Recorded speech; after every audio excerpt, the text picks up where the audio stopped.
ବିରୁଡି ଆକ୍ରମଣରେ ଜଣେ ଶିଶୁର ମୃତ୍ୟୁ ହେବା ସହିତ 2 ଜଣ ଆହତ ହୋଇ ମେଡିକାଲରେ ଚିକିତ୍ସାଧୀନ ଅଛନ୍ତି। ଏପରି ଅଭାବନୀୟ ଘଟଣା ଘଟିଛି କେନ୍ଦୁଝର ଜିଲ୍ଲା ବାମେବାରୀ ଥାନା ଅନ୍ତର୍ଗତ କାଶିଆ ଗ୍ରାମରେ। ମୃତ ନାବାଳିକା ଜଣକ ଗ୍ରାମର 7 ବର୍ଷୀୟ ମୁନିକା ଲାଗୁରି ହୋଇଥିବା ବେଳେ ସେ ଘର ନିକଟରେ ଥିବା ସମୟରେ ବିରୁଡି ତାଙ୍କୁ ଆକ୍ରମଣ କରିବାରୁ ଘଟଣାସ୍ଥଳରେ ହିଁ ତାଙ୍କର ମୃତ୍ୟୁ ହୋଇଥିଲା।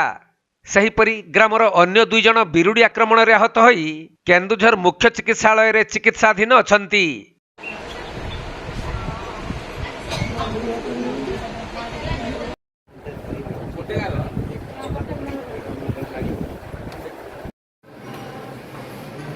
କେନ୍ଦୁଝର ଜିଲ୍ଲାରୁ ଦୀପେଶ କୁମାର ବେହେରାଙ୍କ ରିପୋର୍ଟ, କୋଣାର୍କ ଲାଇଭ୍।